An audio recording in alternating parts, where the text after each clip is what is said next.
Chili's continues to crush, Chipotle not so much, and restaurants are continuing to obsess with beverages. Welcome to another episode of Extra Serving, a podcast from Nation's Restaurant News. I'm Editor-in-Chief Sam Okas, joined by my colleague, Executive Editor Alicia Kelso. Alicia, this is going to come out after, but today, as we record, it's Halloween. Happy Halloween.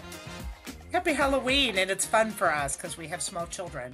We do indeed. Our fun happened last night. Trick-or-treating here in Columbus was the night before, which I understand why they say they don't want it to happen on Friday night so that the little kids don't get all caught up with the criminals and the drunks, as I heard that. And we had a good time. We have a good neighborhood for trick-or-treating. Do you? We do, but we're not going to be here. We're leaving and going to see my family in Bowling Green, Ohio. But we have a great place to take him to trick-or-treat, and we're going to sprint to get there to get him there on time. There you go. And he's going as a Michigan basketball player in Ohio, so wish us luck. Oof. Although that part of Ohio, you're a little bit more in friendly territory. You think you'll be okay. Yes, that's a good point. This part of Ohio, not so much. I did not see any Michigan gear out and about last night, which is for the better. Alicia, I know you have your Seven Brew right there next to you, your brunette. Is that right? I do. Yes, it's Friday. Yeah. Which is you treat yourself. I do. Look, I sucked it down real fast. We'll get into Seven Brew a little bit later in this episode, but I gotta tell you, check this out. Did you know Yemeni coffee is like a new trend? I didn't. I bet Brett did. I bet Brett did, and we'll talk about later on this episode. We'll be joined by Brett Thornton, and I'm going to ask him about this because I did not know it was a thing. And then multiple Yemeni coffee shops have opened in Columbus, one of which right down the street from me. So I checked it out, Shabam Coffee. I hope I'm saying that right, Shabam. It is got 12 locations though between Ohio and Michigan. So we'll talk more about beverages and coffee, but I am excited to see the coffee category diversify itself. And this was quite delicious. I can tell you Yemeni coffee has a lot of cardamom, ginger, and other spices, so it makes it quite delicious. But this week, Alicia, was pretty brutal, I know, for you. It was the fire hose week of so many earnings that you have to stay on top of, and we are going to try to hit on as many of them as possible.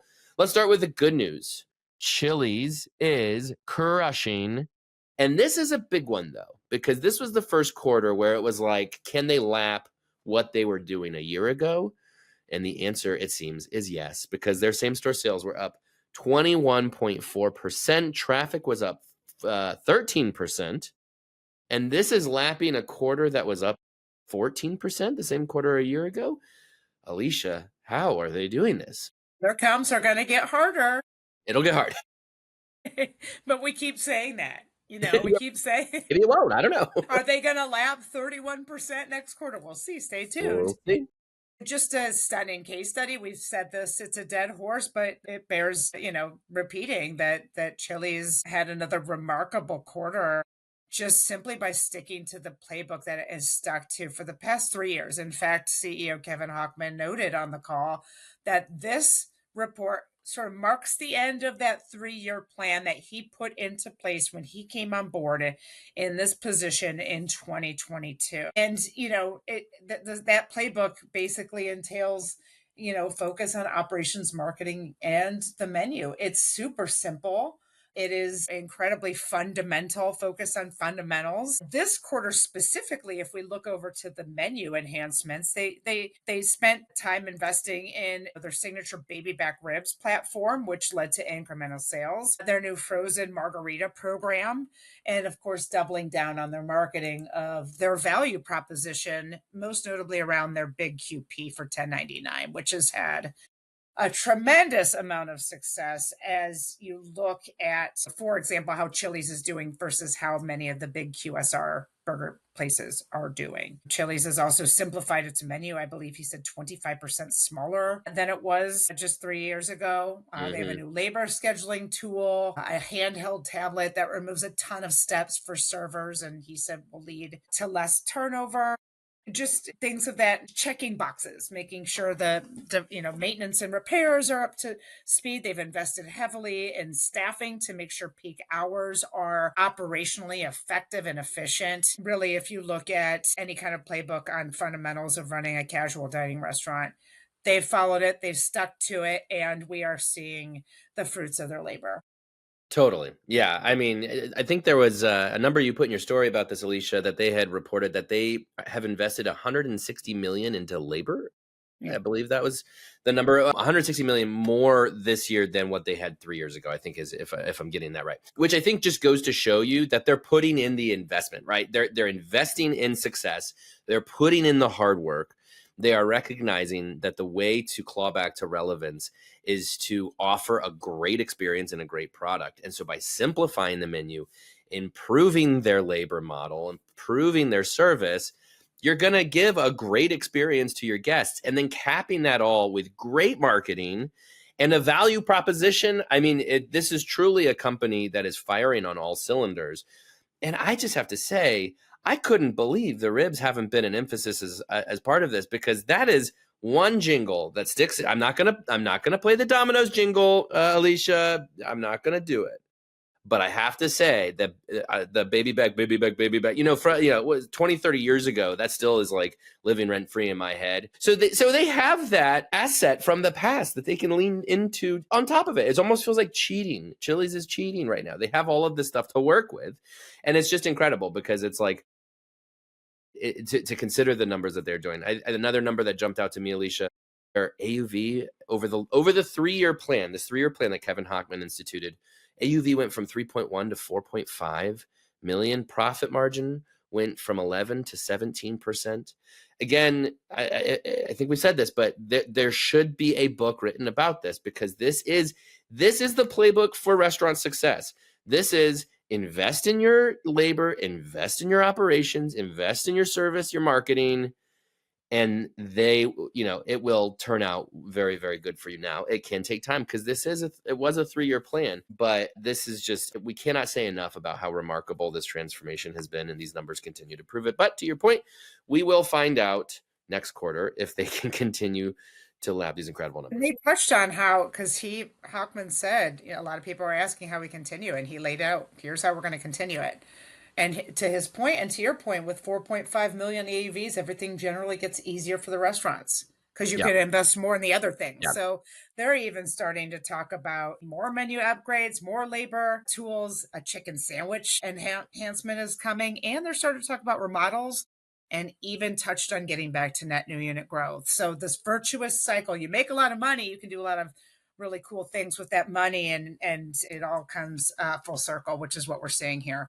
And tell me again about the North of 6 million initiative they're doing, So which is to study those restaurants making north of. yeah. They're basically just the $4.5 million AUV is their median. They are looking at restaurants that make over 6 million to understand what the learnings are. Things as simple as a tankless water heater, and certain kind of labor scheduling tools that those restaurants are doing, and they're implementing some of those successes into the broader system. It's a really cool Incredible. initiative. Yep. Incredible. Now, one company that wishes it had the success is Chipotle. Chipotle, once accomplishing some of the success that Chili's is now enjoying, Chipotle's same-store sales were up only by 0.3%, while traffic was negative. Certainly a company that could have used a win, because Chipotle has been kind of mired in this for a couple of quarters now. Alicia, what seems to be the problem at Chipotle? Well, according to executives, the problem with Chipotle is the economic reality. And, I spoke on the phone with William Blair analyst Sharon Zakvia a week or so ago about what to expect from Chipotle.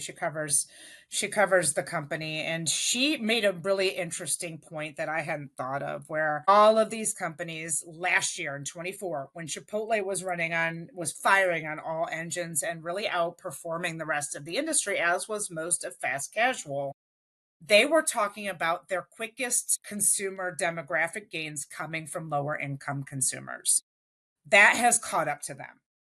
And that's why we're seeing what we're seeing with Chipotle. Now, Chipotle's, they missed expectations. Traffic was down for a third straight quarter. And Scott Boatwright, CEO, said that it is really that there are some self-inflicted wounds here, but largely young consumers, especially those aged 20, 35, and those in households that earn under $100,000 are that Chipotle over indexes with. Those are the customers that are really pulling back in earnest.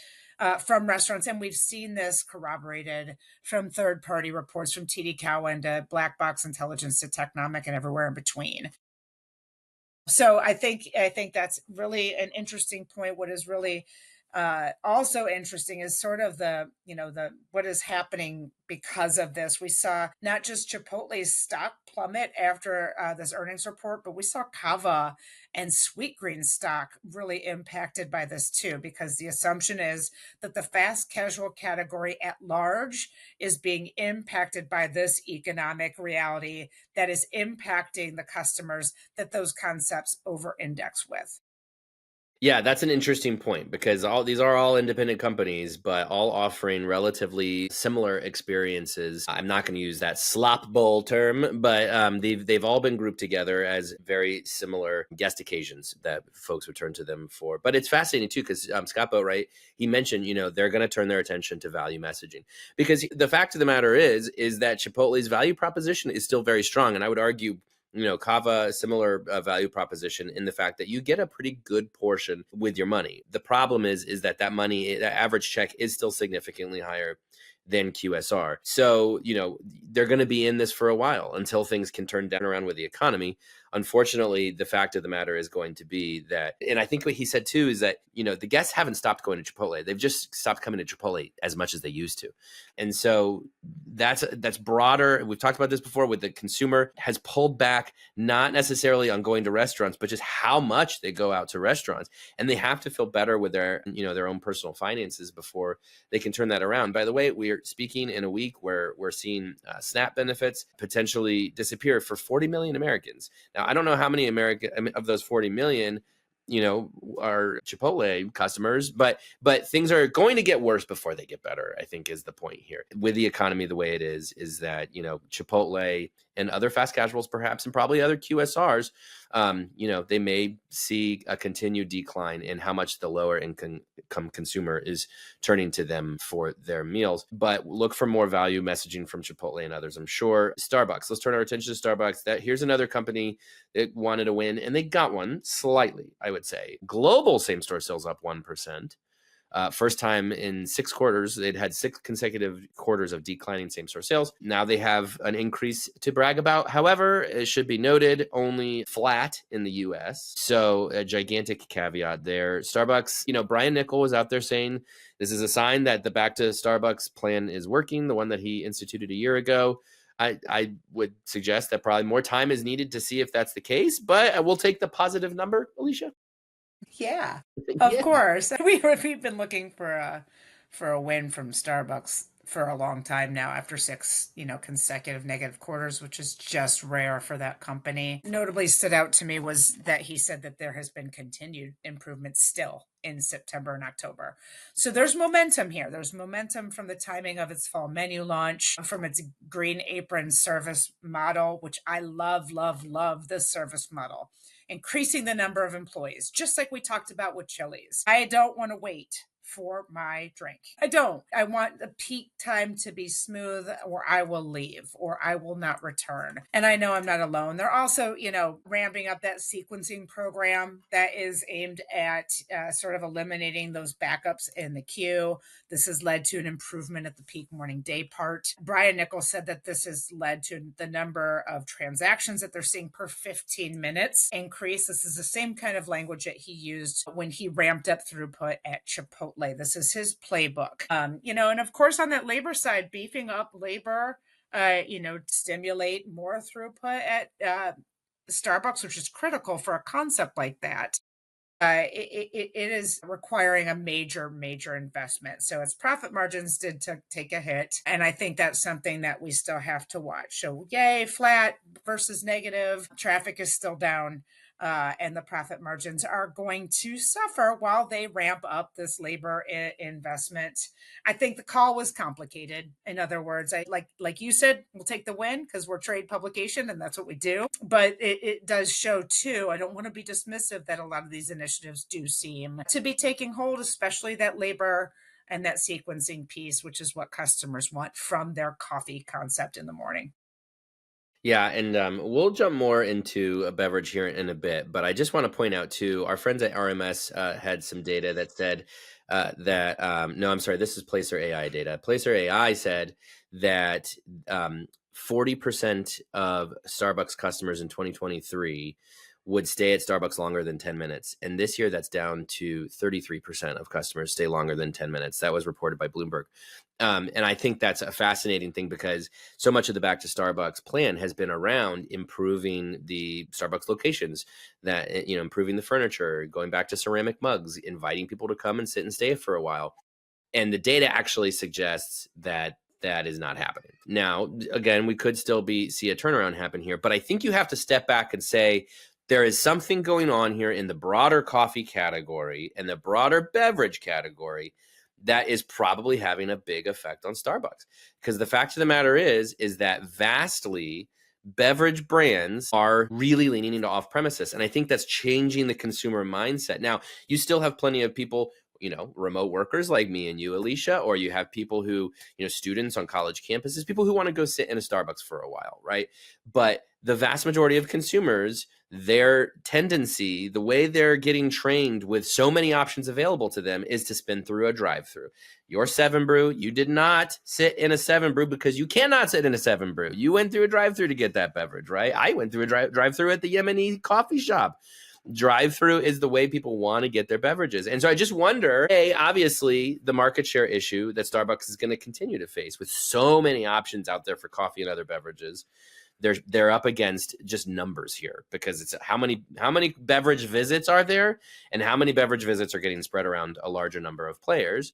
But then also, if they're going this way to invest in their coffee shops, thinking people want to come and sit and stay a while, maybe the consumer's not actually doing that. And that Starbucks previous bet on those mobile units is actually more what they're going to be looking for. So those are my questions for Starbucks going forward, perhaps by carving out that sort of alternative where, maybe they're betting on the sort of longer term customers swing back around and want an in-store coffee shop experience. I don't know. Well, one quick addition to that I think kind of has something to do with that conversation. And I don't have an answer. I just have a stat. Their delivery sales were up 30% year over year.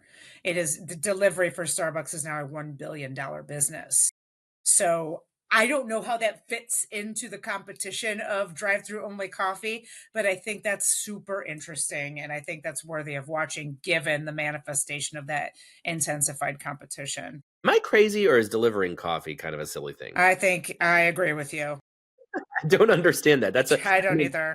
Maybe a group order, but like if It I'm must getting be. a I hope it $5 is. coffee, I'm not going to do a $5 delivery fee. Anyway, that's a conversation for another time. I want to briefly touch on the burger chains, because a couple others that reported, Shake Shack and RBI, of course, parent company to Burger King. Burger King and Shake Shack both had actually so Shake Shack same store sales were up 4.9%, traffic up 1.3%.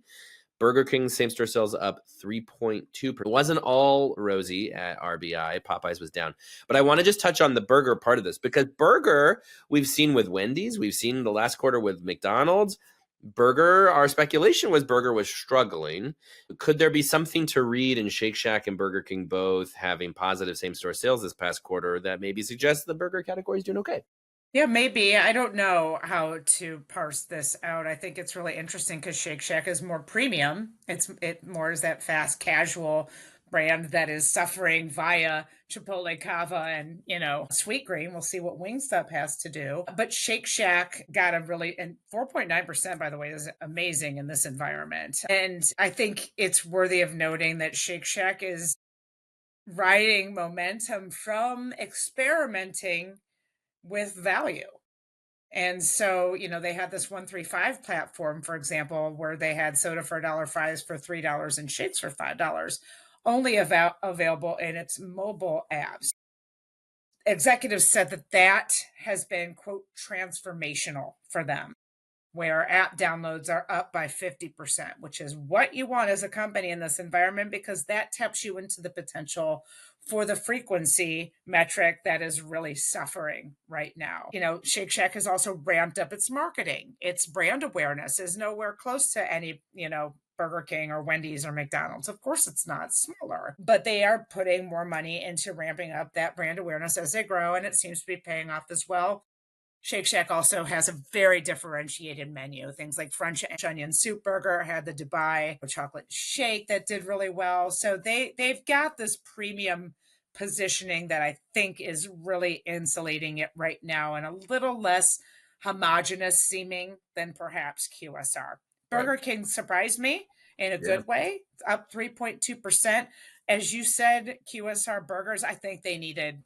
McDonald's was positive last quarter, but they're still struggling with, with low traffic, especially that lower income consumer. McDonald's reports next week, and Wendy's, so we'll see how those two pan out. But up 3.2%. I want to make sure to mention that Burger King did sort of nuance a little bit of a shot at Wendy's and McDonald's in the earnings call, noting that they aren't going to chase these deals Hmm. and noting that their value, their promotional messaging has been consistent.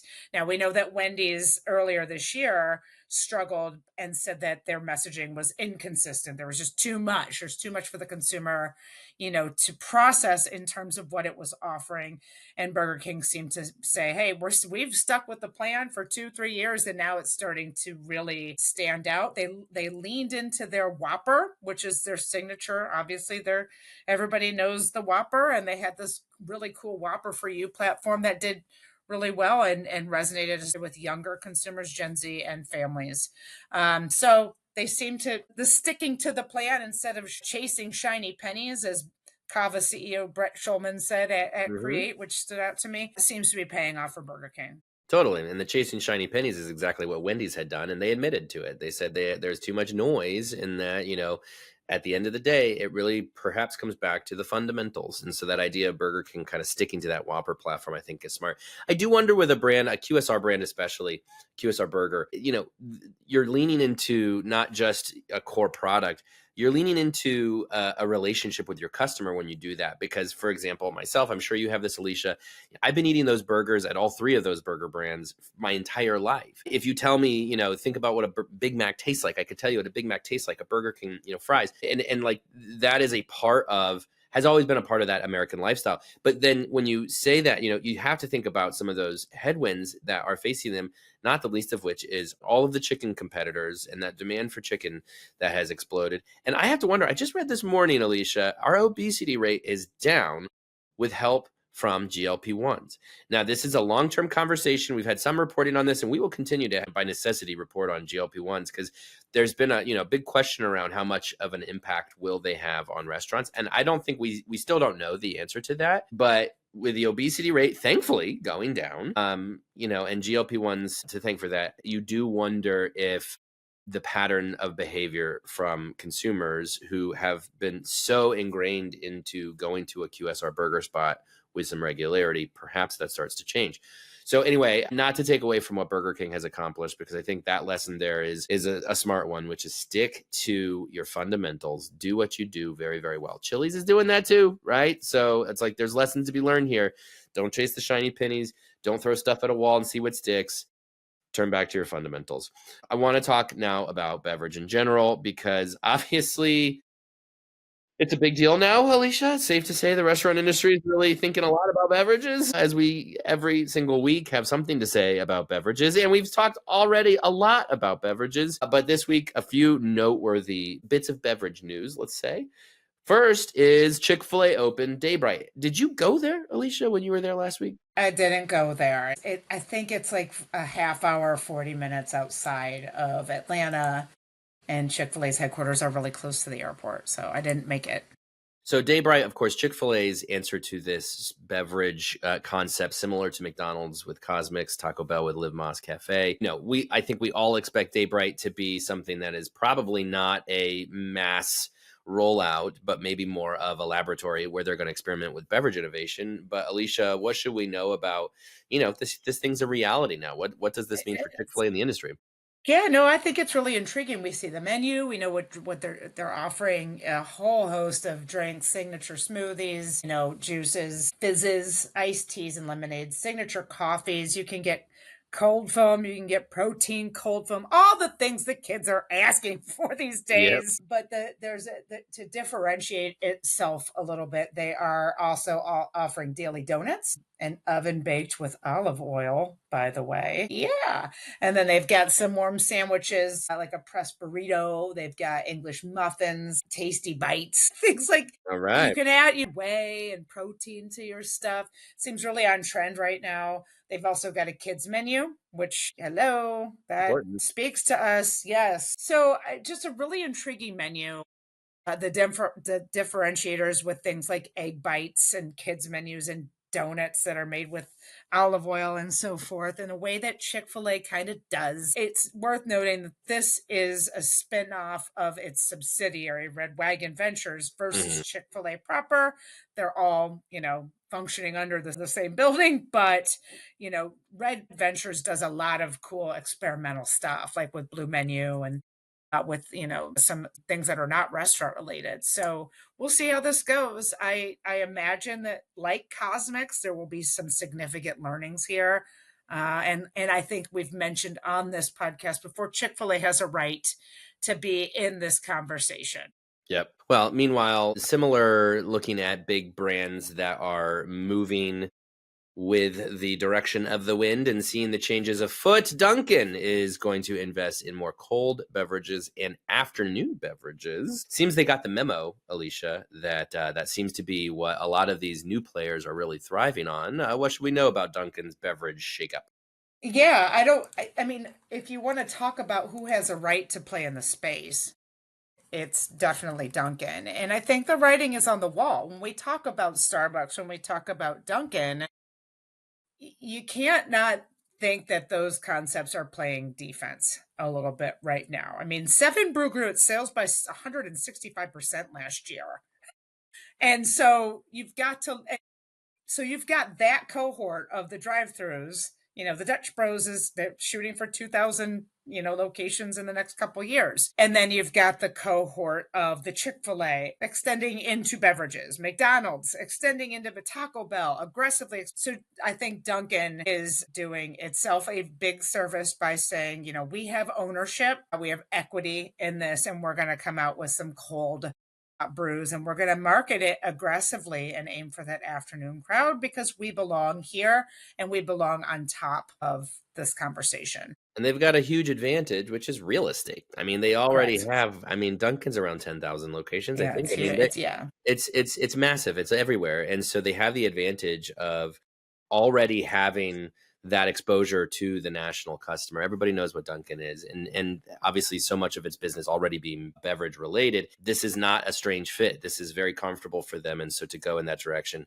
does make a lot of sense. Okay, let's talk about Seven Brew now because Seven Brew is in the news this week. Greg Flynn announced that the Flynn Group, his massive, largest franchise in the world, massive franchise platform, is buying into Seven Brew. I believe they committed to 160 locations. This is a big deal for a couple of reasons. First is Greg Flynn has previously partnered with mature brands. That was his model. He has 6 brands in his portfolio. I'm going to try to get them all, but I'm not going to. I know Panera, Wendy's, and Pizza Hut are in there. I'm not going to try to keep going. These What was the other ones? Applebee's. Applebee's is in there. Yep. So he partners with mature brands and he grows them and globally now. I believe he's the master franchisee for Wendy's in Australia.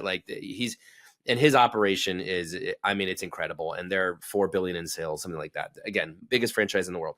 A year ago at RFDC, he announced that they were going to roll out a fund for emerging brands. And, I wondered what that would look like. And here we are. We have the announcement that they are pursuing smaller up and coming brands, and Seven Brew is their first foray into that side of the category. Now, I would not say Seven Brew is emerging by any stretch of the imagination anymore. They, of course, are over 500 locations and growing rapidly. But this is noteworthy because when you have somebody with the cachet of a Greg Flynn and Flynn Restaurant Group buying into a business like Seven Brew, I mean, I have to imagine this is going to just be even more fuel on the flame for Seven Brew.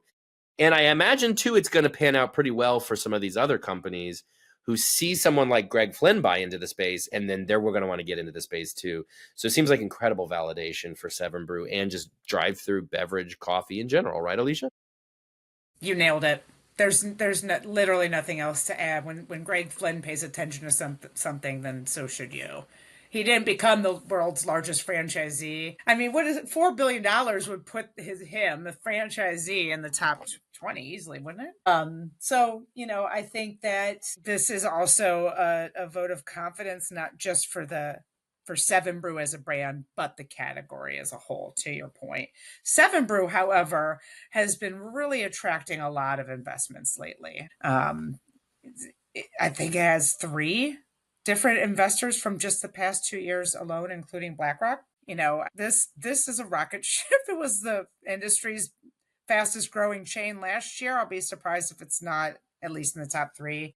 Again, this year, obviously, it's taking a different route than its main competitor, Dutch Bros, which went public. So I think this will be fun to watch. And there's nothing more to add. Flynn Group has given Seven Brew its vote of confidence. Alicia has given Seven Brew Every single week, every week. over and over and over.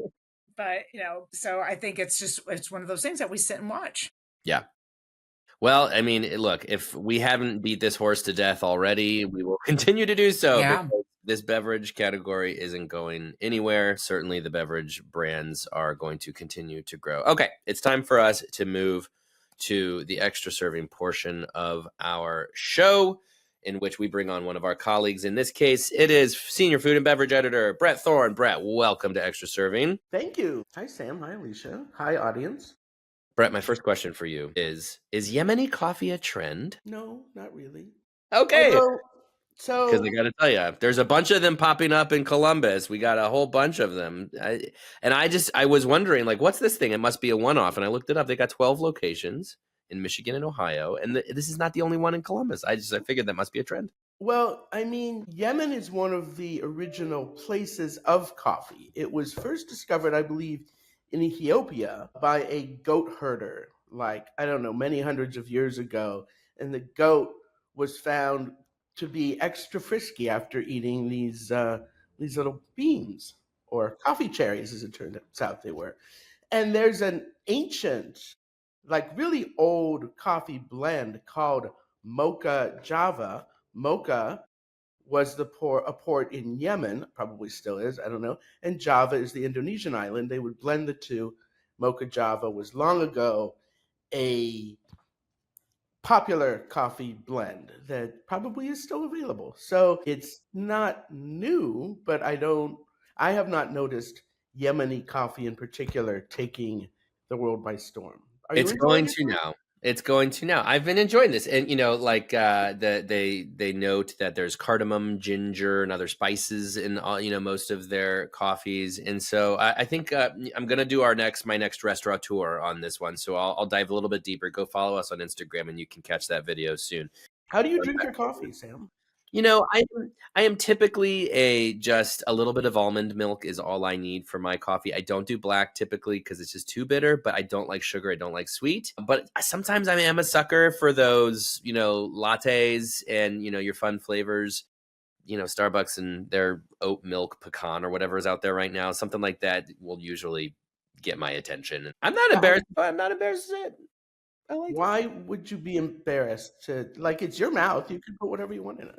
Thank you for validating my mouth there, Brett. I really appreciate that. Now, Brett, we just got done talking a lot about beverages because there's always beverage stuff happening. I mean, we just talked about Dunkin is going toward more afternoon beverage sales, cold beverages. We talked about Chick-fil-A with its Day Bright concept. Of course, Seven Brew's got a big investment. I mean, look, beverages, it's sort of nonstop. We brought you in to talk about menu trends and what's going on in the industry. Let's start with beverage. I mean, anything you're seeing in beverages right now that you're excited about?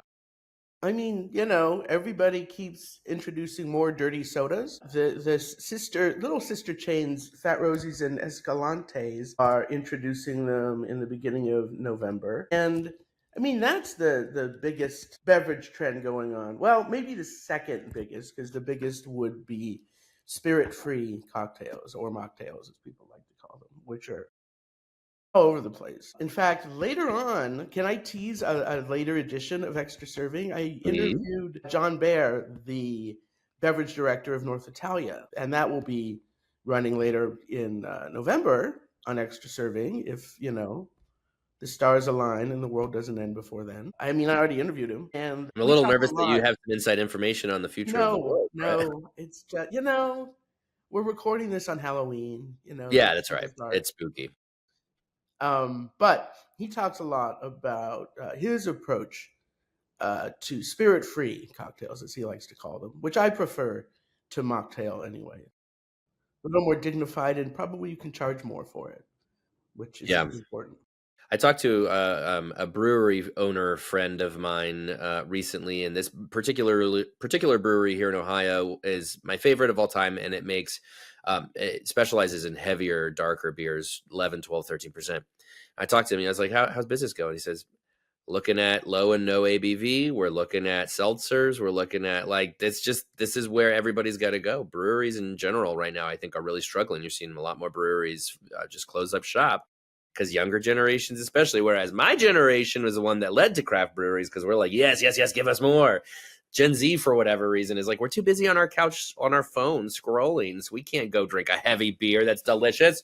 Anyway, I'm not bitter But they're about it. having cannabis beverages instead, That's probably. fair. That's fair. They have their own thing.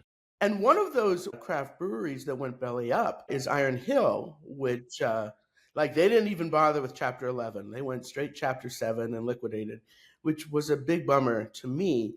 But they had a really interesting beverage that I'd like to see other people copy called hop water. And it was a drink, water-based, infused with hops. And it had like a really fun, floral, hoppy kind of flavor, like very mild IPA. And it was delicious. And now it's gone. Yeah. All right. Well, what about other menu items, new menu items out there today? Any big trends you're seeing? Any particular items that are especially newsworthy? Well, Alicia wrote all about McDonald's Buffalo Ranch sauce. And I just wrote a feature about spicy ranch and how it is super duper trendy, which it is. I mean, we all know how much everybody loves ranch dressing, and they're getting into the spicy stuff.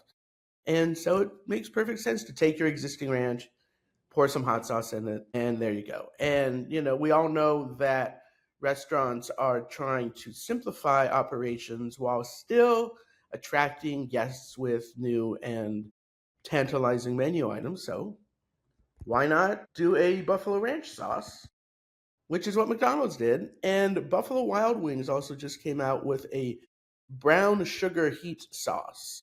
So, that I hate the word spicy, but that's what that is. It's sweet and spicy.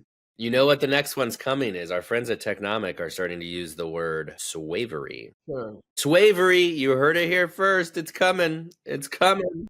I posted I think a TikTok about sour, sweet and sour, I think. Or was it spicy and sour? Spicy and Hey, sour. we've said sweet and sour for Right, generations because of sweet and right. sour sauce. But we've had sweet and spicy forever. We don't need to call it spicy. That's true. But this was spicy and sour swour. It was a Wingstop's buffalo lemon pepper sauce, which a couple of chains have been doing that too, combining buffalo and something else. Well, that makes sense, right? Especially if they've already got it on their menu. We just go ahead and combine two things and see what happens. They're together. That's a trend I'm here for. Beverages, that's like the hottest thing going in menu innovation, but condiments, dips, sauces, it just seems like that's the other direction. And I mean, let's face it, it's probably fueled mostly by the chicken trend, right? Because everybody's dipping their chicken in something, and you might as well try something else to dip it in. Well, and speaking of chicken, Long John Silver's, the seafood chain, has long had chicken, but they're joining the chicken wrap war. I hate calling it a war because, war is a thing, and Pretty selling serious. sandwiches is not a war. It's No. selling chicken sandwiches. Also, if they're participating in that particular war, they're about 5 years too late. Correct. And it kind of reminds me of when Red Lobster added a pork chop. And at the time I thought, oh, that's pretty clever. It did not work at all well for Red Lobster. I mean, it's a little bit different at Long John Silver's in that they've always had chicken, or at least for a very, very long time. But I mean, what are the chains that are doing well these days? The ones that are sticking to their knitting and doing what they do very well. So You are echoing a sentiment we shared earlier in the episode, so I'm glad to hear that you have confirmed that for us. yeah, we're on the same. Burger King is same store sales are up because they're sticking to the fundamentals, and Chili's too. There's a lesson to be learned in all this. Although Chili's has also upgraded all of its stuff, which is Right. very cool. They're working on making everything better, which I respect. But it's not throwing stuff at the wall, which at the end of the day is that's the thing you should try to avoid. All right, Brett, we appreciate your menu news as always. We've got to jump into the lightning round though. It is Halloween. So I'm going to give you two options of questions to answer. One is, what are you dressing up as? And I'm giving you options because you might not be dressing up as something. The other question then is, what food or beverage experience is your go-to Halloween experience? Brett, choose one of those or answer both. You could answer both.